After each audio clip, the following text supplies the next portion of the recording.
What's up everybody and welcome back to the channel. It's a big video, it's an important video because it's a tier list, but not just any tier list.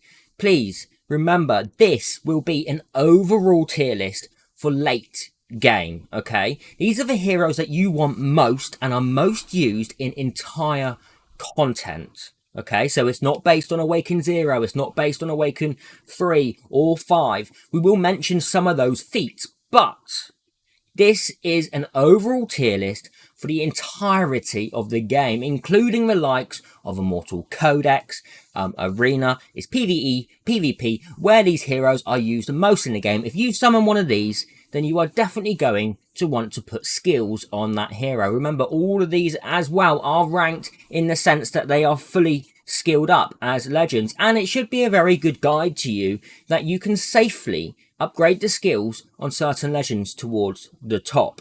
Okay, so we've gone through it. It took a little while, took a lot of notes, so it's going to be a bit of a long video. So if you want to, if you want to hear about a certain hero, every single hero will be discussed in this video. However, C tier, maybe not so much, okay? But I will talk about them, but not as much, not in as much detail, okay? Now, obviously, some of you may be thinking, why the hell is he rated there, or she rated there? What are you doing? Well, just hold your horses, okay? We've played with mostly all of these heroes. The only two heroes that are not in this tier list is Anai, who is a new one, the Burn hero, and Alistair. That's because there just hasn't been enough content for them to be worked on, to rank them safely, and to give you guys enough input to say, yes, okay, this is where they rank in the game. It's just not, and it's not fair for us to rank her. Of course, I had the help of a very good friend, Entei, who a lot of you may see in the leaderboards. Very, very, very knowledgeable player. Very knowledgeable player, okay? Has experienced the entirety of the game.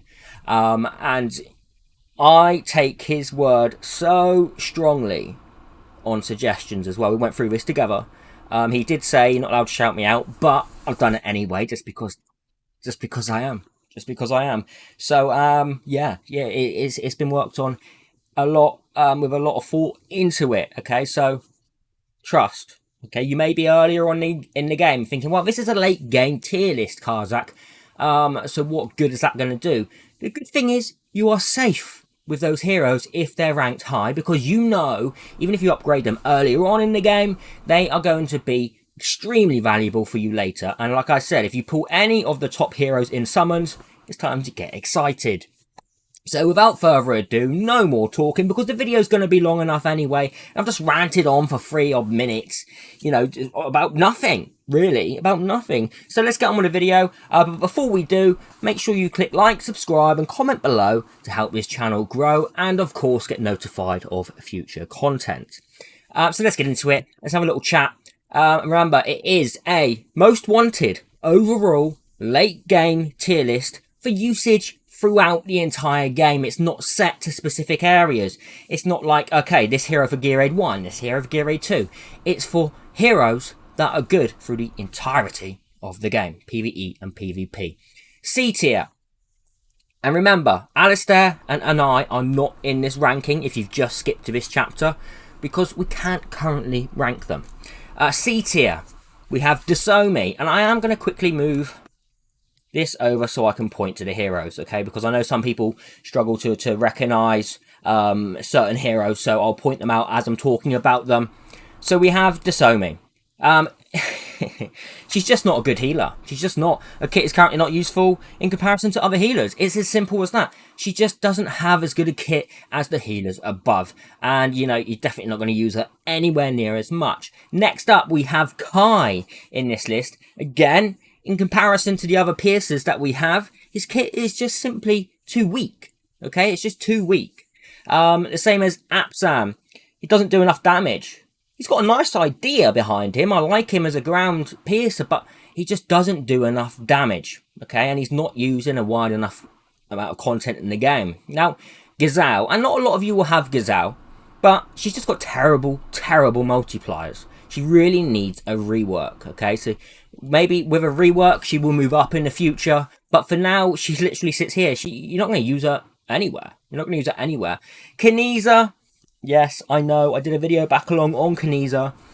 Tested her out a bit. Although she seemed a little useful, her kit's just too risky. It's too risky. Is she tanking? Is she, you know, she's meant to be a monk, but she's also dealing DPS. But is she, you know, the dodge? It's just too much of a risky kit. What if she doesn't dodge? You're dead. Okay, you're dead. Maybe if you've got Crazy Awakens on her, you may find some use for her. But again, compared to the other fighters in the game, she is just nowhere near close in comparison. Azhor. Now, Azhor's a tank. When someone pulls, they're like, oh no, it's another Azhor.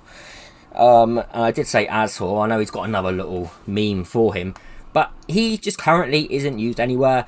He's not anywhere near in comparison to the other tanks in the game. But during this has been made, there is a new stage on Immortal Codex in the Forerunners, which will come to global soon, and he may be useful for that. So at that point, maybe he moves up. Okay, maybe. I don't know. I don't know yet.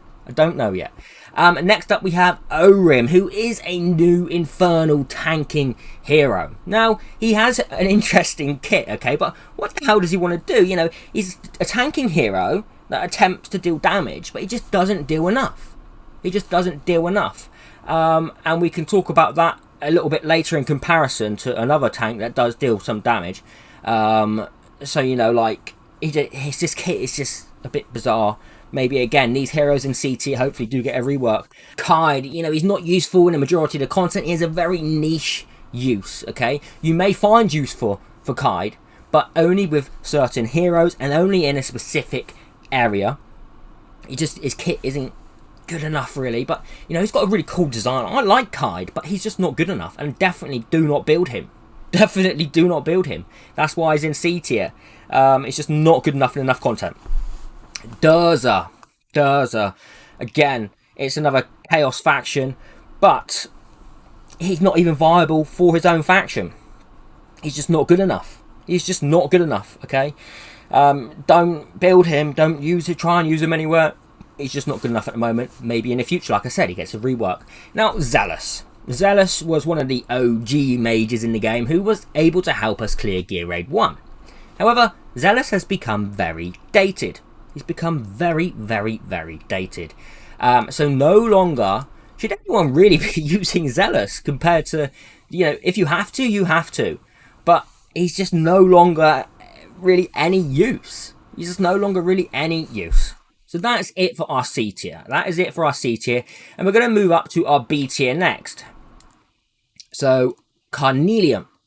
Carnelian is a Chaos faction healer, but she's needed for the Chaos faction team. But outside of that, she doesn't really provide much benefit to your team other than undying, and she doesn't heal anyone when they're, you know, she doesn't heal anyone above 30% health, only when they're under it. So she can only heal up to that. So Carnelian, again, she's just not good enough unless you have a full Chaos faction team, then you may potentially use her, okay? But the fact is that not a lot of people have a full Chaos faction team, you know, with the likes of the Lord as well. So again, Carnelian is very niche in use, but there is potential for her hopefully in the future. Right now, do not focus on building her. Now, Gwendolyn. Gwendolyn, the limited time hero who came into the game. And you're probably like, why is she rated at B tier? Well, there's a reason for it. She has a limited use as a healer, but she does have freeze as a crowd control, which is nice, don't get me wrong. She doesn't excel compared to other healers and can, you know, healing multiplier. She doesn't do enough healing compared to others. But if you have King Haas, then that is a very, very good synergize, you know, potentially Elder as well. If you have any of the Northerner Lords, then potentially you can start to use Gwendolyn. But again, you're going to need a full Northerner team to really, really make use of it. But for now, she is ranked in B tier. Crack. He is not C tier. Okay, he can deal insane burst damage if he's built right and if he's used in the right areas. Of course, he has a short attack range, but Crack is not as bad as people made out. Even I was not happy with Crack in the beginning, but he can be very, very useful, especially if you have OP gear, and he will just obliterate things if he has the chance. Guild versus guild, he has the potential to simply just nuke demons because they do have a high health, and he has such good multipliers that potentially he can take them out and you know, really help with that. His attack range is very wide, but it's short. He's also very useful in his faction trial. So, you know, you may need crack to clear your faction trial. Remember that as well. Pelagios is a high cost, really high cost, okay? And he does require a lord to really take advantage of him. His initial damage output is big and also deals magic damage, but I would rather use a mage. I would rather use a mage than Pelagios. I can't say his name. I'm sorry. I just can't say it. He has a fast recharge in his ultimate, but his slot is just filled by other units. So, you know, if you have the others above, then definitely use them over Pelagios, because you just, you know, you're missing out basically. Unless you have Prytus, then potentially, okay? Potentially. Next up, we do have Calypso. Now, I know some of you love Calypso. Okay? But she takes a while to charge up. But she does do a ton of multi-hits, which could be huge in Immortal Codex, yes, for Lord of Styx. That could be massive for that. But without Extreme Gear and Awakenings, so she needs the Awakenings as well. Others just excel. I'd rather use Silas without Viana. So I would rather use a Silas without Viana. And I'll talk about these rankings in a minute on Viana and Silas as well. But I would much rather use a Silas in place of Calypso, even if he didn't have Viana to pair up with him. Just because of his burst damage. But yeah, she just takes too long to charge up. Sargak is also stronger than Calypso with higher potential. So Calypso does have a good use in Immortal Codex. She does sit in B tier. But elsewhere, you're not going to be using Calypso much. Unless she's the only option that you have. After that, we have Nyx. She's beginning to become dated, like Zealous. She just is. She was one of the first heroes as well. She's still useful though. You know, she's still very good. I still use Nyx sometimes. Nyx. She attacks the furthest enemies away and can deal extremely high AoE damage. But again, in comparison to those above, she's just not quite as strong. You know, if you have her artifact, etc., you have Awakens, then potentially Nyx can be useful to you. But you're still going to replace her with another. Okay, that's the idea of this. Next up, we have Lugaru. He's a really odd hero to use, to be honest. He is in the Chaos faction and Nightmare. But he doesn't really have any specific area to be used currently. So that's what he's in. But he has a cool kit, okay? And hopefully, he will be used somewhere at some point. But right now, where the hell do we use Lugaru? Where do we use him? You know, but on the basis that his kit's cool, and he has potential, I have high hopes for him. Hopefully, in the future, we do get that content in. He's going to become very useful. And he is part of the Chaos faction, so if you do have a full Chaos faction or a full Nightmare, he's got that versatility in that sense. Now, Falshia, one hero that some people rate too highly. She is B tier. She deals good damage, don't get me wrong, but she is a one-range fighter who could really benefit from being a two-range fighter. Okay, that's the argument here. If she was a two-range fighter, it would change her drastically. Her true damage is very good. Alda and Falshia, though, would be a great combination. So say you had Falshia and Alda, then those two together would be a great combination. All right? So like I said, if you have that combination of Alda and Falshia, her damage will just be great. She can also fire her ultimate often, but she needs a specific scenario to be extremely viable as well. So next up, we have Uridin. Now, he is a new hero, okay, and he does need further testing. Again, unless you've tested a hero, it's very hard to rank them, right? It just is, and it's unfair, it's biased or unbiased. So it's important to take note that he hasn't been tested quite enough, but there is a couple of issues with Uridin right now. He's a magic fighter, he needs further testing, again, as he is a new unit. But he does hold promising value, potentially, to come. Most definitely, to be honest. I really do think he will be more featured in the game at a later date. He's a two-range fighter with a nice skill kit, but being capped to hit a certain amount of enemies really does damage his capabilities, you know? So if we're being capped on how many AoE enemies he can hit, then, like I said, when you're AoE clearing, it just doesn't become as useful, especially when his ultimate has to charge twice to become very, very strong. Like I said, if you charge it once, then it's not really going to be doing much. But on that second charge, he will do good damage, but it's limited. It's limited to a certain amount of enemies, and that does really damage him. If it was limited to no enemies, then it would be a very different scenario for Uridim. Abomination, the fusion hero, who, don't get me wrong, at the beginning of the game, he is great. Okay, he is great, and you'll use him a lot as a HP sponge. He can deal some damage, he can potentially stun, but it is a low rate. But late game, where really will you use Abomination? Only really Void Rift, for instance, you know. But if you don't have other options above, of course you'll still use him, but he's just nowhere near as good as those above. I mean, he is versatile, don't get me wrong. He can hit 2 halves ahead of him, and you can turn him the other way so that he'll hit enemies coming onto him, but also hit in the other direction. And like I said, the stun is too low percentage, doesn't do enough damage.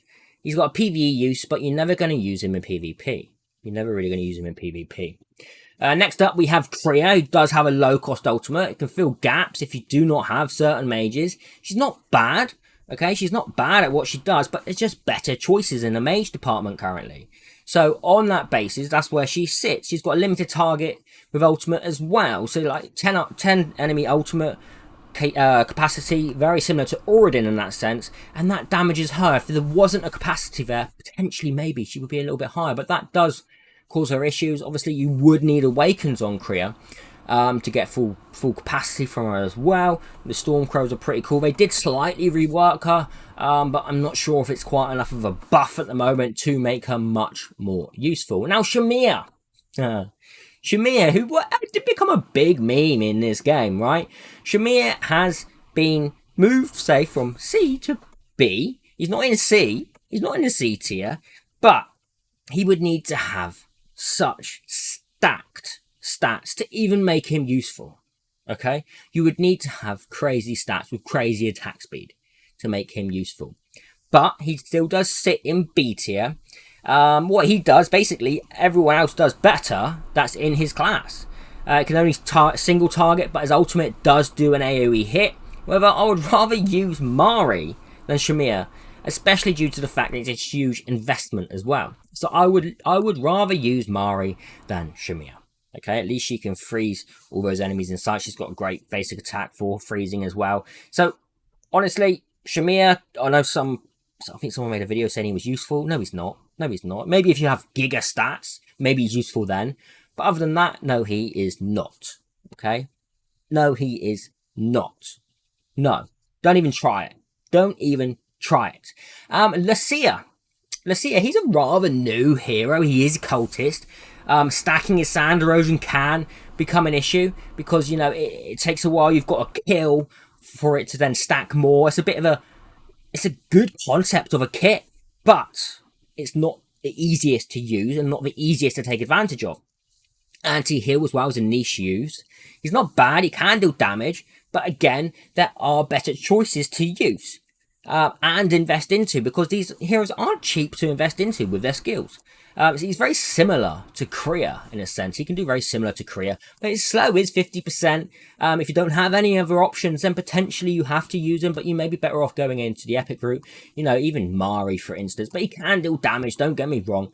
But that sand erosion, it's just tricky how it's used. With you've got to stack a certain amount of enemies, then when an enemy dies, or he gets to kill, then it will spread kind of thing, and it's just stressful. It's not consistent. He's not a consistent hero. Moving up, we are moving up to A. We're getting through it. I know it takes time. Thank you for bearing with me. A tier. Yes, Ezreal is sitting in A tier. He is. He's a very strong single target healer. That's what he does.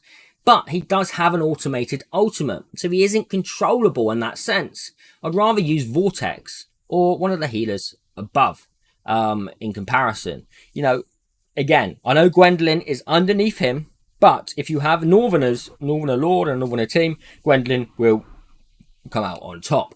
But it's, you know, he's a very, very strong single target healer, and he never fails you in single target healing. But again, that automated ultimate is just not controllable. And I would rather use Vortex in place of Ezrein. This isn't a comparison of Legends to Epics. We'll do that at another date. Carzak, after this, comes in at A tier as well. He is, in our opinion, better than Calypso. He can apply bleed. One of the core units for a Chaos team. He has attack speed mastery for % of health lost. So the health he loses, he gains attack speed as well, which makes him friggin' fire like a machine gun. Okay, but using his ultimate causes him to lose health. When this is activated, he also puts enemies in a mobilized state, and he has potential to ignore defense, which can cause a lot of damage against a bleeding enemy. So, you know, he is very good. Carzak is a good marksman, and he does have a lot of potential. And again, he is rated higher than Calypso here, and he can multi-hit a lot as well, but, you know, he needs to be low health. But then again, his ultimate does put him into that situation. You have a Chaos team as well. Amazing. Especially paired up with like Garn. But even with Araka, he can still be used. Moving over to that is Razak, Fishman. And Razak, I think when he first came into the game, people wasn't too hyped about him. But it turns out Razak is very good. Razak is very good. He's A tier. These are all good heroes to have. Insanely high burst damage ultimate. His auto attack hits multiple enemies. Soul Eating Fish amplifies damage. And he has a very good range. His extra hits can all target the same target if it's only the one there. If it's only a single target, his extra hits will all target that single target. But obviously, when there's more enemies, those extra hits will hit, the little fishies will hit the other targets around him. So that makes him very good for single target damage as well as AoE damage. He also deals magic damage. Volker does come in here. Now, Volker, the only reason she's here, okay, is basically for reducing the time in reviving our allies or placing them again on the field. And that is at A1. But this is an overall tier list. It's an overall tier list of legends, regardless of skills and awakens, that kind of thing. But A1, she is, you know, she's great for your team. She is great for your team. She self-heals, she can do AoE damage, making her useful for Immortal Codex, reduces hero revival times, which is game-changing on certain stages, okay? Especially like Gear Raid 1, bringing in enemies and, you know, retreating them, putting them back. So Volker really does have a very wide use in that sense for certain teams. Fallon, who is a new Arbiter hero. He is a new Arbiter hero, and there's a little bit to say about Fallon, to be honest. He does cost 20, but he has a very good kit, okay? With an interesting talent, it can trigger large AoE damage. His ultimate has a huge range. It can deal good damage to up to like 8 enemies. So his ultimate is literally pew pew, okay? Literally pew pew. After using his ultimate as well, his spear stays there and he causes a pulse every 2 seconds in that surrounding area. He's a magic damage fighter who also inflicts magic damage resistance on ultimate. He sounds amazing, but he does have limited use without further testing. So again, is another hero who we do need to test more, but he does have huge potential as more content releases and people's gear becomes very well stacked. Fallon can deal some insane damage, okay? Especially that ultimate is nutty. It is nutty. So we're going to see a lot more of Fallon to come. Reeve was a limited hero, okay? He's a better DPS than he is a tank, though. Don't get me wrong, he can still tank earlier game, but later on, you're pretty much going to be using him as a sort of DPS and crowd control. He's essential in Immortal Codex. Now, I say essential, he's not essential, but he's very, very useful there. What else can we say about Reeve quickly? He's a bit of an in-between hero. Like, he provides a little gold as his passive as well, which is a little of an extra incentive to have him. Awakening 1 is very strong for Reeve though, so if you can get him to Awaken 1, that really does make him that bit stronger. But he's a bit of an in-between, so he can deal good damage, he can CC, and he can tank okay as well. So he's a bit versatile in that sense. You can find multiple uses for Reeve, and he is good in, you know, quite a bit of content. Who are we on to now? King Haas. Well, King Haas, you're going to be like, why is King Haas in A tier? What are you doing? Well, King Haas, he does provide a Lord bonus, but he's not a good tank. Okay, he's not a good tank. Why is he not a good tank? He doesn't have Undying. And on our tanks, if we don't have Undying, it's just not good enough, okay? Because if he does take enough damage and he does die, he's out of the game. But certain tanks do have Undying, which makes them that much more valuable. Okay, it makes him that much more valuable. He does provide a large shield for himself, but on Awaken, I can't remember which one it was, Awaken 1 or 3, he provides a large shield for his allies as well. But, as we mentioned earlier with Gwendolyn, if you have Gwendolyn and King Haas together, that really does cement both of them in a much better perspective, okay? So they become much better together. They just pair really, really well, and a Northerner team can be very strong in that sense. Moving over to Venema. Used purely for her Lord bonus, alright, that rage regeneration, or that instant rage, or skill cost reduction.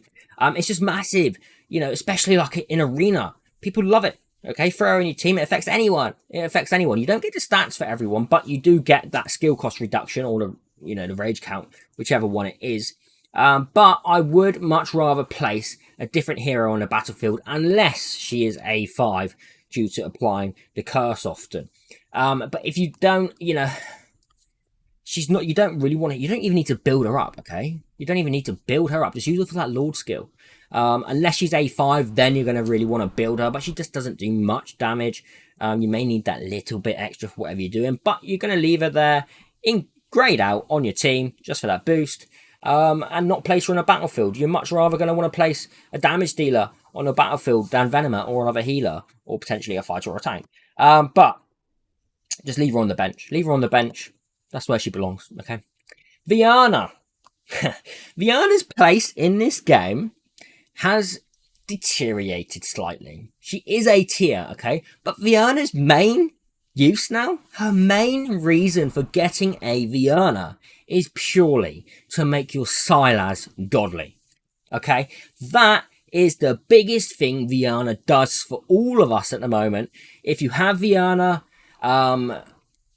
you know, she's not, she does what she does good, like she has the execution and ultimate, her basic isn't quite strong enough, but if you have Silas, you want Viana, okay? Without it, Silas probably moves down to A, okay? Silas will probably move down to A without Viana.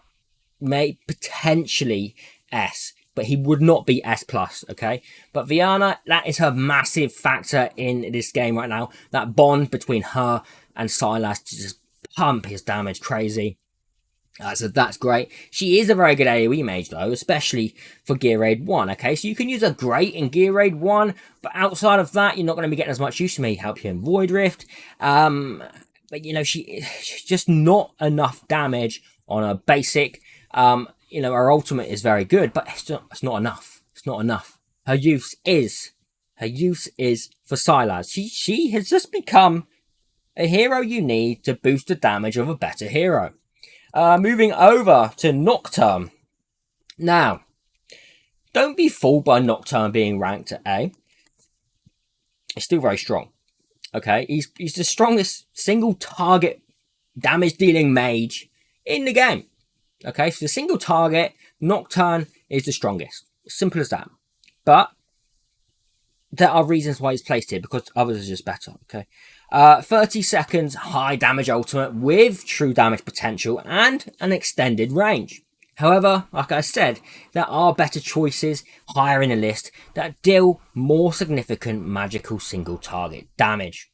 You probably know who I'm talking about if you're in late game, but Nocturne just does not compare to others in this list, okay, for that single target massive damage. But like I said, if you don't have those others, potentially he's still very useful for your account, okay? I'm not dissing Nocturne. I'm not dissing any of these heroes, trying to place them exactly where they need to be placed. Prytus, he is a new lord, okay? He is in the Arbiters. Again, not enough testing on this hero.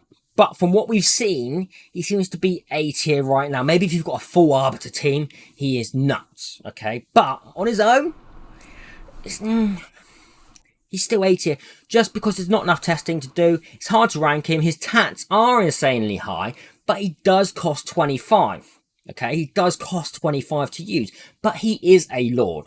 He is a lord, so if you have the Arbiters, you're definitely going to want to Prytus because he's the only lord buffing Arbiters right now.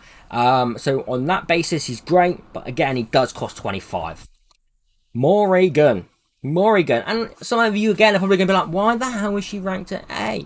Well, that's where she belongs. She has a good lord bonus, also deals good AoE damage, suits AoE damage dealers as well because of the buffs with her Lord skill.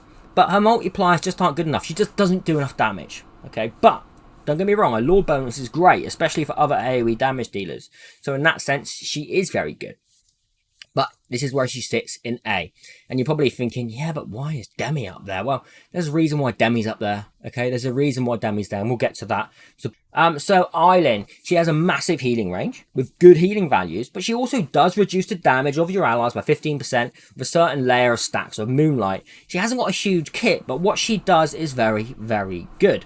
I won't be talking about her Awakens in this, but she is a very useful healer, especially in the likes of Immortal Codex as well. That reducing damage, you know, it is great.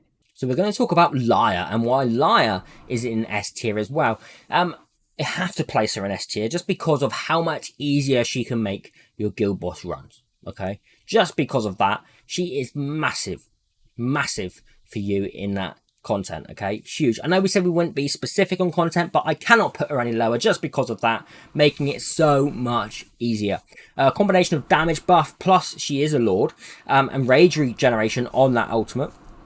Very good for guild boss. But overall, she isn't like such a good healer. She can still heal, but the damage boost that she provides to your team with that rage generation, she is a great Lord. Okay, she does sit in S tier. And again, in Guild Boss, she is humongous. She is humongous. If you have her, you should be using her for it. Eunomia, who is another new healer, right? What did we start with in Eunomia? She is a very, very strong healer. Basically, a crazy buff Nisande. Okay, so you think of the epic hero Nisande with that bouncing heals. This is what Eunomia is, just in a very much more buffed version. So if you have her, she is fantastic, okay? Bouncing heals, similar buffs. But what else she does is she buffs attack speed, which becomes permanent. The attack speed buff becomes permanent after 2 uses of her ultimate.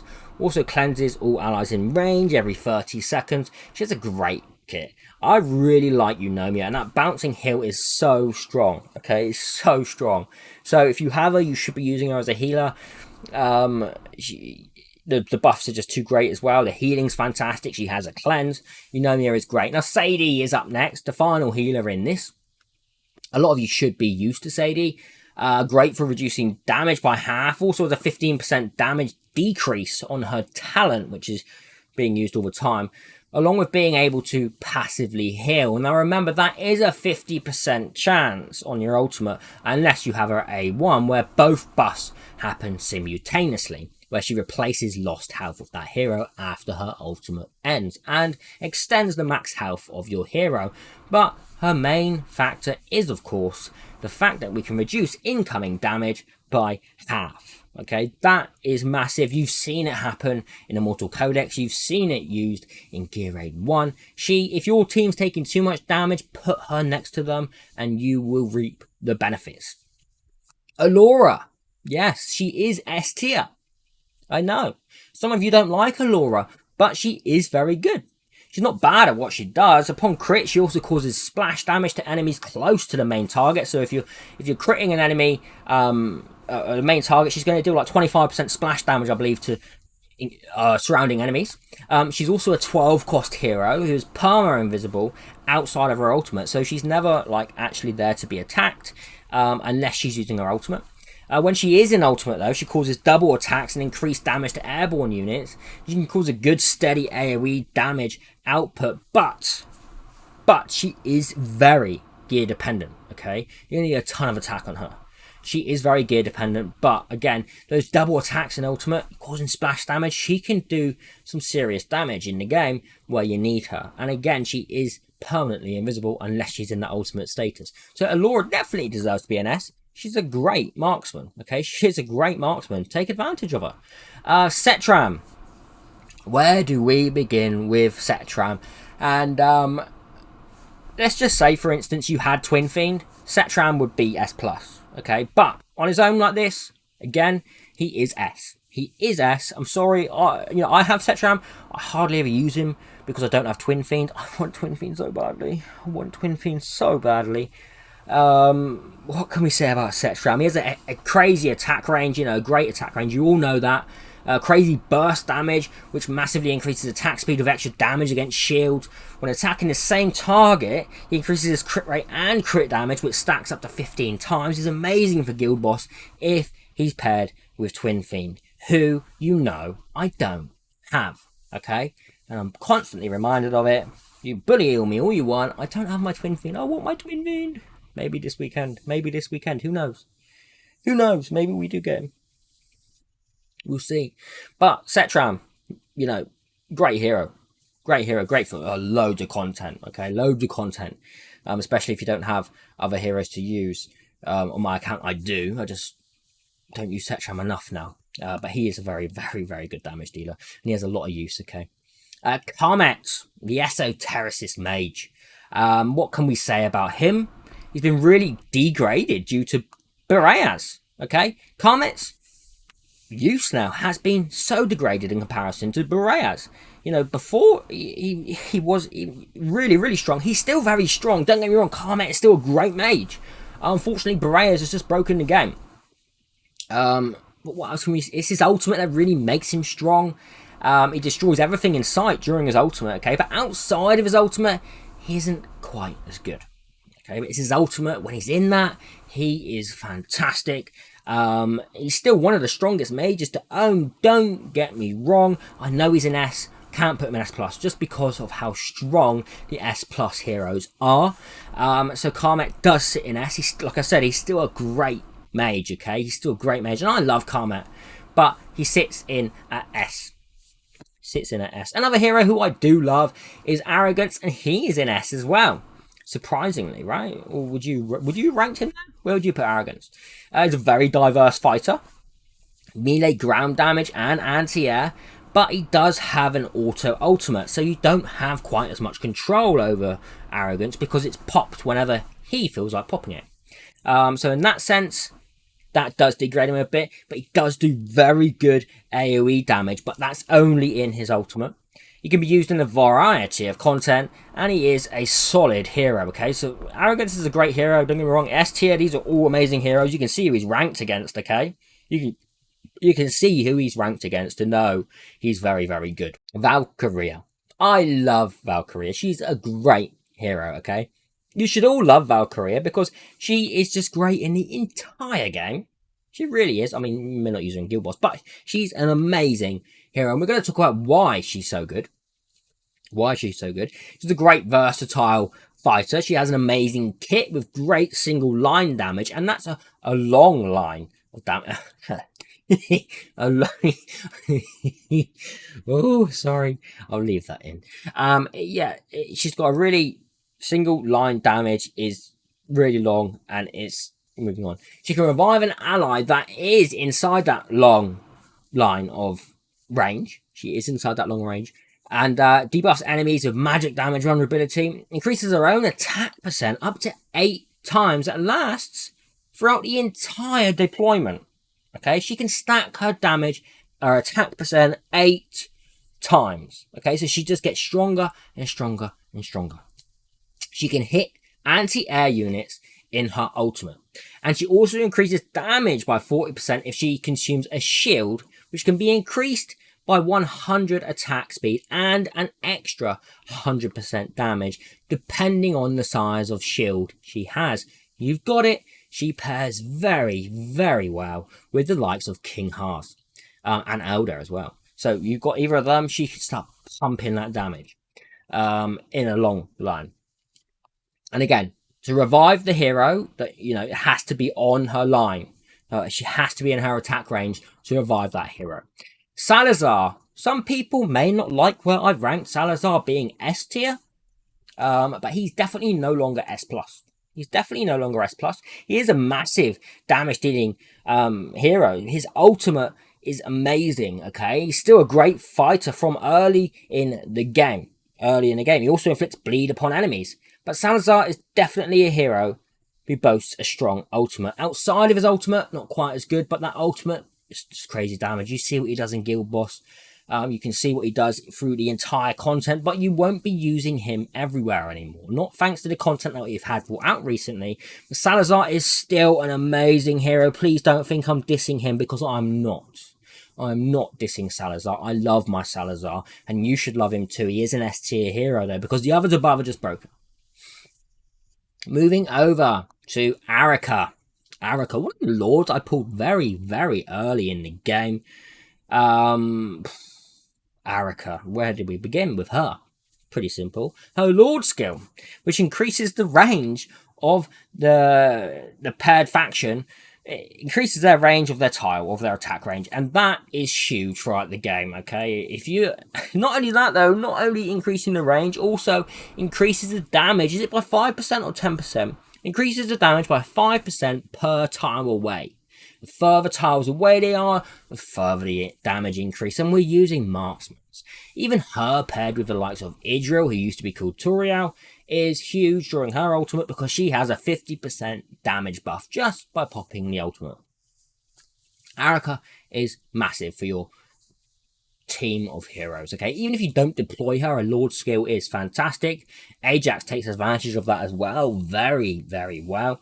She can deal a decent amount of damage whilst her ultimate is up, which can also apply poison if the enemy dies. She is the strongest against air units, and she can apply immobilize on enemies that she attacks. That is a percentage chance, of course, but you know, she is strongest against air units, not quite as effective against base or ground units, as you might say. Alda, who is a rather new lord, he's very, very good. Okay, Alda can be absolute beast. But you will need a Northerner team with him. He's a very strong lord for Northerner's damage, as he gives extra damage based on shields, which he grants to allies. Insanely strong ultimate that increases attack and max health by 30%. Gains a shield every second as well during that ultimate, increasing his damage, of course. 10%, or sorry, that's equal to 10% of his max health, and grants allies his talent granting damage equal to shield strength, capable of dealing a very good amount of damage as well. So he's sharing that talent of when you have a shield, he's increasing your damage. So Alda has huge potential, okay, for teams. Not a lot of people have him. If you have him, you should be extremely thankful, because he is a great Northerner Lord. Okay, he is fantastic, and he can boost so much damage. You know, pair him up with Falchia is fantastic. You know, you probably use him with Gwendolyn as well. But he's just a great Lord. Moving over to Regulus, the Lion King. I think I called him a tiger before in one of my summon videos. Yeah, he's nothing like a tiger. He is a Lion King. Regulus. Why is Regulus in S and rated such a good tank? Well, he's a strong tank, having an ultimate that increases his max health and sharing the damage amongst allies. You can see it when it's a golden shield around you. Also, upon a certain amount of times he gets hit, he inflicts stun on all blocked enemies as well. I think it's 8 times he gets hit, or 15, something. There's a certain amount of times he gets hit, and he will stun all surrounding enemies that he's blocking. What else was it? Upon death blow, becomes immune to damage for 8 seconds. He's now amazing for Guild War content. Also very good for the likes of Gear Raid 2. You know, Regulus is a very, very good tank. Thanks to that Undying, the length of it, okay? The length of it, also damage reduction to allies, the health bonus gain for him. Regulus is a good tank. Simple as that. You won't really need the Awakens on him, unless you, well, you may do, but he is a solid tank. Cyrus, the new Lord, who I did just recently pull. Don't believe he's an S plus tier though. I don't believe he's an S plus tier. He sits in S. Okay. Now, what do we say about Cyrus? He does have a large single lane attack. Okay. He also summons a skeleton to share 40% of the incoming damage. He deals AoE damage on his basic, and can deal good damage if geared for it. Okay. If you gear him for it, he can deal very good damage. Against ground units only though. If it was air units as well, boy, he would be massive. But it's not. It's only against ground units. Ultimate also summons an extra fighter and increases his and their damage and attack speed. His Lord skill is strong when an ally dies or retreats. It triggers reducing skill costs and increasing damage by 25% for factioning allies. That also counts as his little skeleton. So if his skeleton dies, that faction buff will activate. Okay, that does activate. Constance. Oh, we're getting through this list. Constance, she's rather new as well. She's rather new. She's basically a ground Dolores. Basically a ground Dolores. She can be a decent healer, but her inspiration buff is very useful, granting extra attack to allies. She can also tank, but not great. Okay, and then if she's tanking, she's not buffing as much attack kind of thing. So she's in that situation. She's in between. She can give multiple options to your team, being so versatile though. Also reduction to cost in arena. But that attack boost on the ground is massive. You know, especially with camp places, Dolores, Constance can really come in and be huge there. She's almost like, she's like three heroes in one kind of thing as well. A bit similar to Mariel. So she can heal. But, you know, she does each one well, but not super good, okay? And her main factor is that inspiration buff that she does. Moving over to Torador, the bull. The bull, we did pull this dude early on. Great Lord bonus, and that's his main use, by the way. Buffing the Nightmare allies is absolutely awesome. He can tank, but his tanking isn't great, and we'll say why, compared to others. He does have a revival feature upon death, but he doesn't have Undying. And without Undying, it does not make a tank anywhere near as good. Okay, tanks with Undying now are awesome. He does also apply defense reduction though on the enemy, which can be very useful. And he can apply stun on attacks. The percentage isn't huge, but the fact that he can stun really can help him in a situation. He's still very, very good. Okay, I still use Torador quite a bit, but mostly in Void Rift. But he's not S+. But that Nightmare Lord skill he has, or the faction skill, is irreplaceable. He's the only, you know, the Lord skills are just irreplaceable, and he has got a great one for those Nightmare allies. You know, he really buffs up. He just buffs up so many Nightmare heroes with their attack speed and all that. He's great for that. Okay, so he definitely deserves S, but not S+. Moving over to Demi. Yes, Demi. Demi is above Morrigan. Okay, and we're going to talk about why. Demi, she's a Lord Cultist who can basic attack 50% slow up to 10 targets. Okay, you've got a 50% slow on a basic attack, multi-attack. On that basis alone, that's huge. Okay, that is huge. Basic attacking 50% slow, up to 10 targets. She is permanently invis. An ultimate, she does remove her invis though, and starts dealing strong AoE damage in place. Inflicting slow, also anti-healing. She also gains attack speed per enemy killed. Also, her Lord skill buffs faction allies per kill, 12% damage for 5 seconds, which stacks 3 times, so potentially an extra 36% damage for faction allies. But that AoE slow on basic attack, 50%, massive. Demi is a wonderful Lord, and she definitely deserves to be above Morrigan. She definitely does. So if you've got Demi, that's great. She is awesome. Okay, you know, really, really great. Just for that slow as well. On its own is massive. Ajax. What can we say about Ajax? He's a Lord, but he's not a Lord. He's the unnamed, right? He's the unnamed Lord. He can get any Lord buff you have. So any Lord you have, if he's on their team, he will get any of their Lord buffs. Only one at a time, of course, but he is great for that. I love him paired with Arika. I love his range paired with Arika. It just turns him into a complete different dragon. I was going to say animal, but he's a dragon. So Ajax is great. You know, he does amazing range. Also, enemies within 2 tiles get a magic damage debuff. Say magic damage reduction. Also does very good AoE damage, but he is costly. Okay? But he will be sitting in S. He's great. You've got to love Ajax if you have him, especially if you have a Lord. Who was I speaking to the other day who didn't have a Lord, but they had Ajax? I can't remember who it was. If that was you, comment below, let me know. I'm so sorry you don't. Okay, so we're up to a big talking point here. We're up to Sulkadins. A lot of people are asking if Sulkadins is better than Twin Fiend, or if Twin Fiend is better than Sulkadins. This will confirm to you, Twin Fiend is better than Sulkadins, and I'm going to give you a brief example of why before I talk about what Sulkadins does. Sulkadins is very selfish. Sulkadins takes stats from your allies to boost his damage. Okay, Sulkadins is very, very gear dependent. Twin Fiend is very, very generous. He is your best friend. He will give you more buffs. he does not require a lot of gear. You can build a lot of rage regen on Twin Fiend to make his ultimate happen more often as well. Twin Fiend will share the damage. Focus Fire is very different than Pyro Blitz.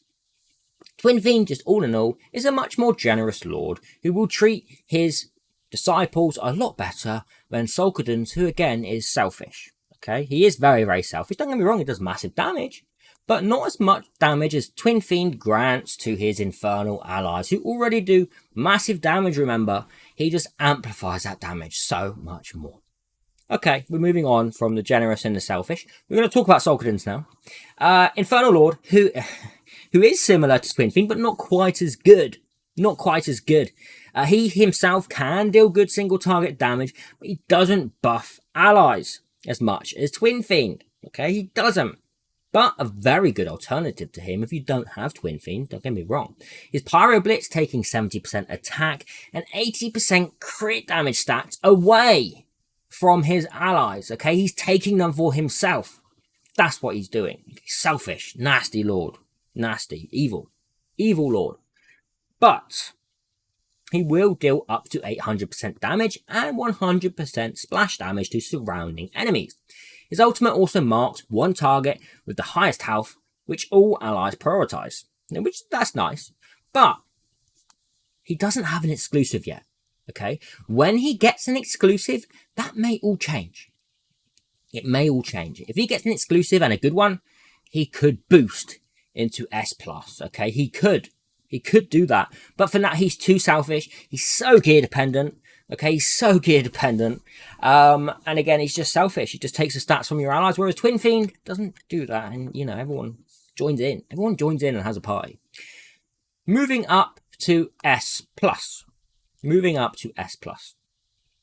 The final ones. The heroes are all the best in the game. All these heroes are the best in the game. The best of the business. You summon one of these, you have hit the jackpot. Right? You summon one of these, you're screaming. You're shouting. You're telling your wife. You're telling your kids. You're telling your friends. You're telling Discord. Yo, I just got Elowin. I just got Zinatu. You know how it goes, all right? We're all gacha gamers. We know how it is. We know how the excitement can get. So let's talk about it. S+. Elowin is the most versatile, and she's not the best healer, but she's got the best kit. Okay, best healer kit in the game, thanks to her AoE healing and rage regen, which is map wide regardless of placement. So even if your heroes are outside of her range, she is still granting them rage regeneration.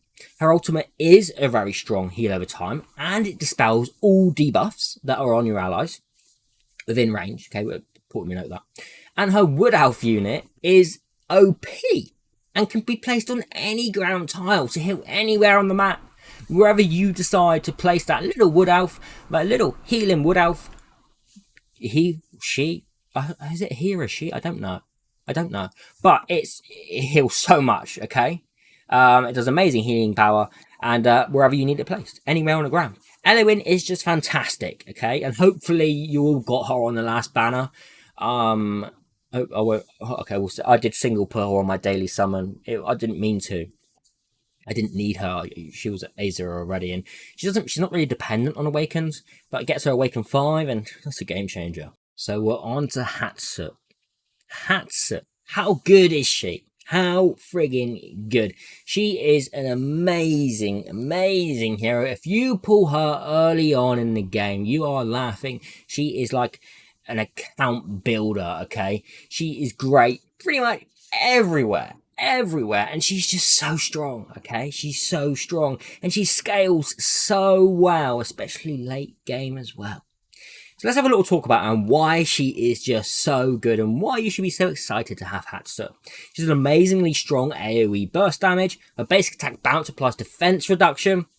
Invisible hero until she attacks as well, so she's always invisible until someone's in range and she starts attacking. Each kill she gets also increases her attack, which stacks. Amazingly good for PvP content, and she can be used in every gear raid, okay? She can be used in every single gear raid. She can be used in all content, okay? Maybe not certain stages of Immortal Codex, but she is just phenomenal.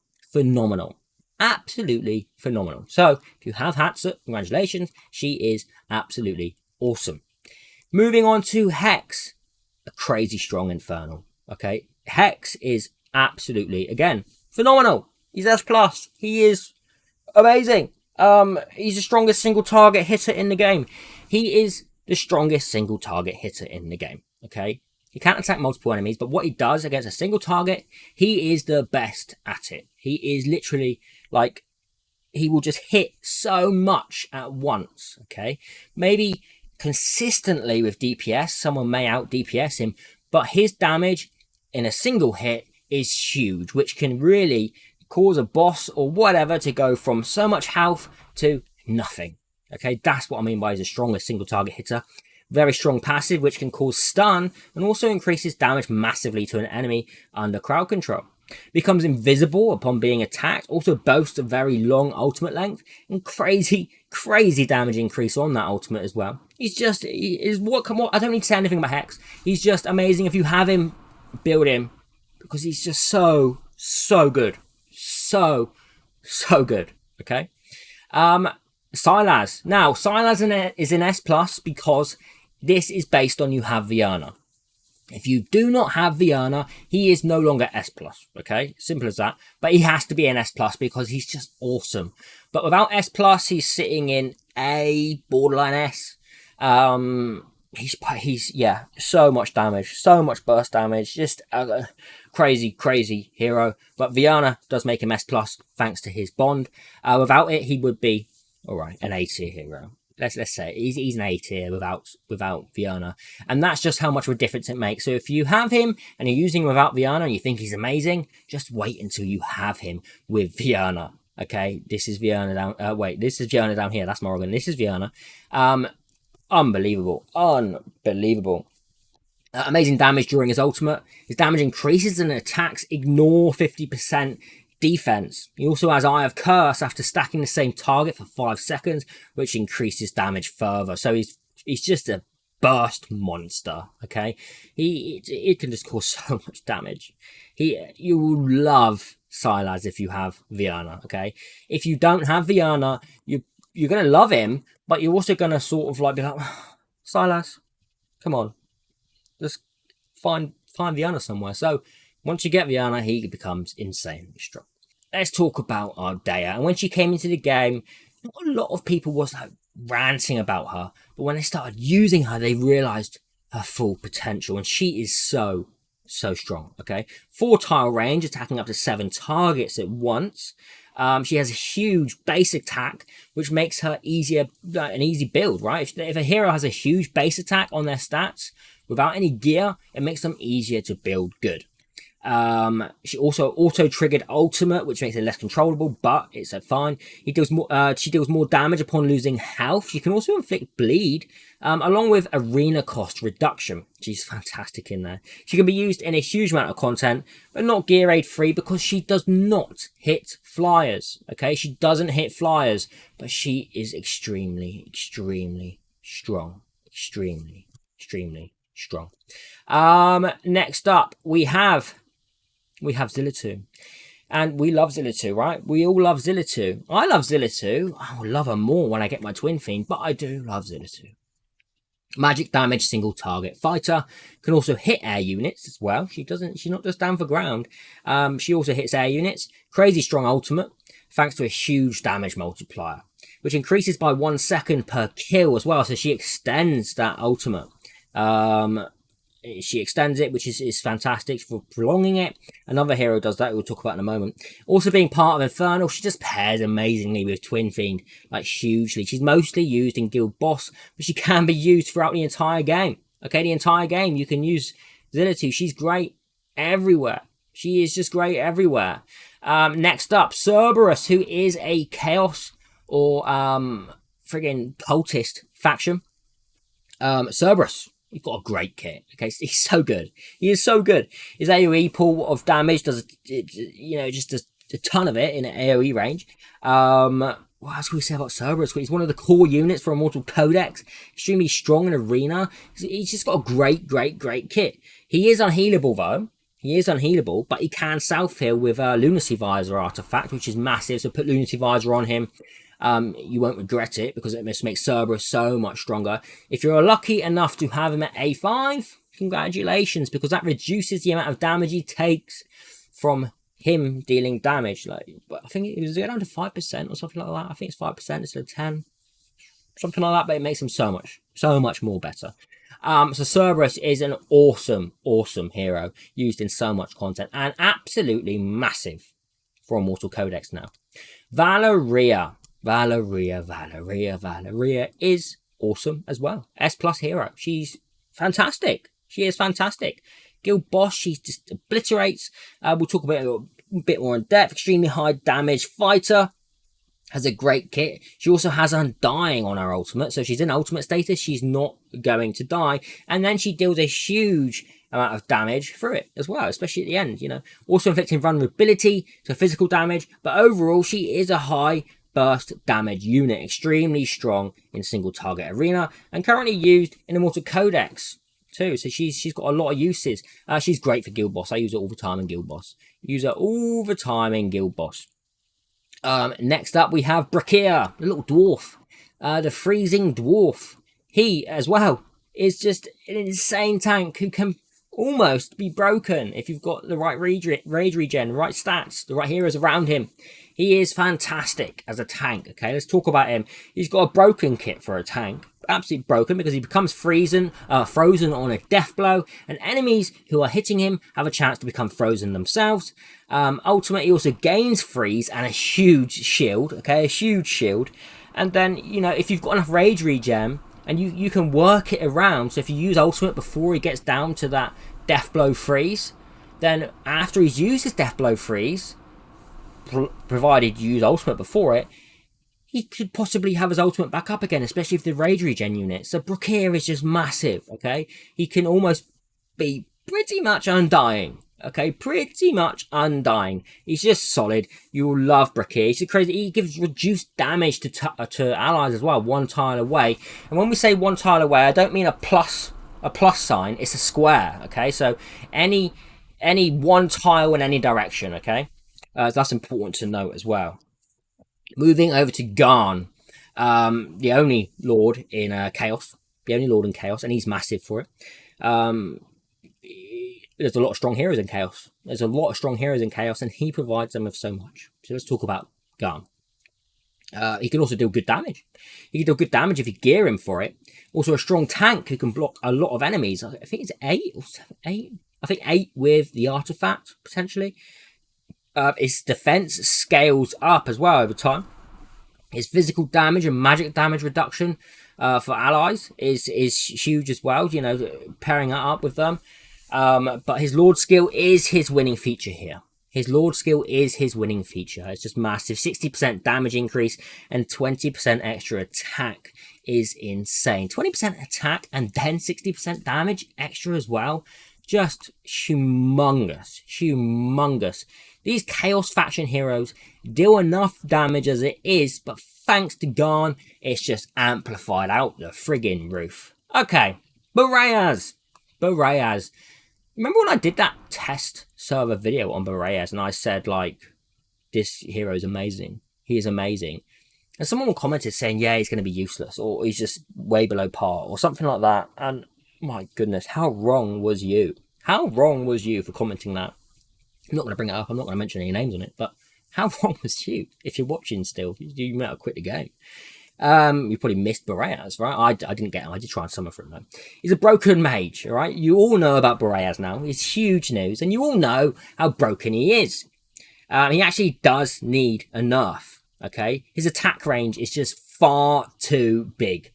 Boreas needs a nerf on his attack range because it's disgusting. It almost covers the entire map. And you're hitting so many enemies. He's got great freezing, also applying anti-healing, dealing massive damage on his ultimate. Great for loads of content. If you're lucky enough to have Awakens on him, he can pretty much ultimate an entire rotation of a guild vs guild battle. He will always be an ultimate. Because when he gets a kill, it extends his Awaken as well, extends it by an extra 10 seconds. It's just massive. It's absolutely massive. If we had another tier in this tier list, he would be at the top. he would be at the top. He's that broken, okay? He needs a nerf. He needs a nerf, and we're asking for a nerf. I never thought I'd ask for a nerf on a hero, but we don't need a hero who has power crept the game just as much as Boreas has. Okay, that he is up here. Okay, his attack. If you've seen his attack, it covers the whole map.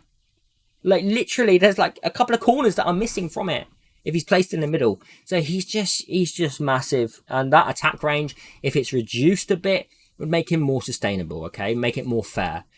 Because if you don't have him, you're so in a bad way facing against him. He needs an attack range like Island, and Island still has a big attack, still a very big plus, but like Boreas just goes huge. That's enough about Boreas, but he is an awesome mage. So if you have him, enjoy him so much, because he is broken beyond belief. Twin Fiend. We're finally at Twin Fiend, the final hero in our tier list. And thank you to all of you who made it this far through the entire thing of hearing me rant on and say things that you're like, what you're saying. Oh yeah, I agree with that bit, but I don't agree with that bit. We made it to Twin Fiend. And again, Twin Fiend is better than Sulkadin's currently, unless Sulkadin's gets an exclusive artifact that's super strong and maybe pushes him up, okay? But for now, Twin Fiend is the top one because he is the most generous Infernal Lord in the game. Sulkadin's is selfish. He's generous. He's selfish. Okay, he will buff your allies as a bit of an extra buff as well than Sulkadin's, and he won't take away their stats. He will share. He's friendly. Twin Fiend, the guild boss god. That's what he is. Very fast ultimate, which charges, focus fire, high utility capabilities. By that I mean the buffs, etc.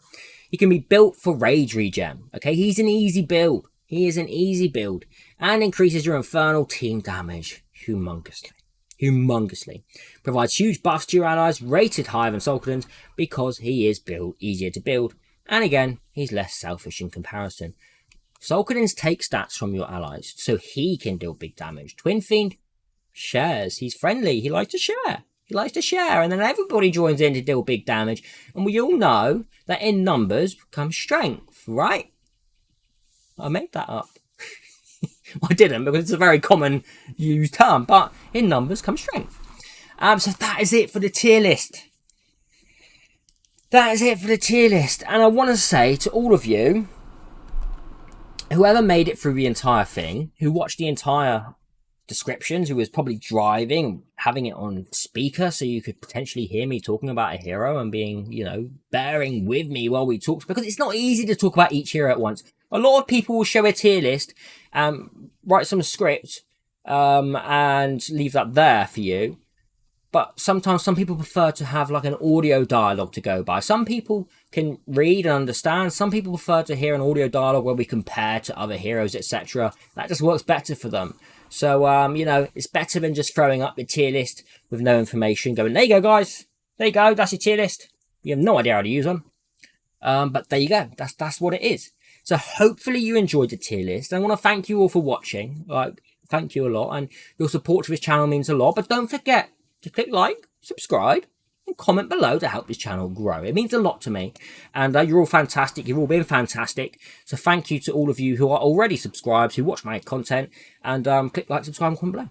Yeah, I will see all of you in the next video. Have a fantastic day, even wherever you are. And if you came in and didn't listen to the start, this is an overall tier list, okay? It's not for specific content. It's not for a certain awaken. It's an overall late game tier list with heroes that I've got skilled up skills. Okay, that's what it is. So I'll see all of you in the next one. Have a fantastic day, even wherever you are. Goodbye.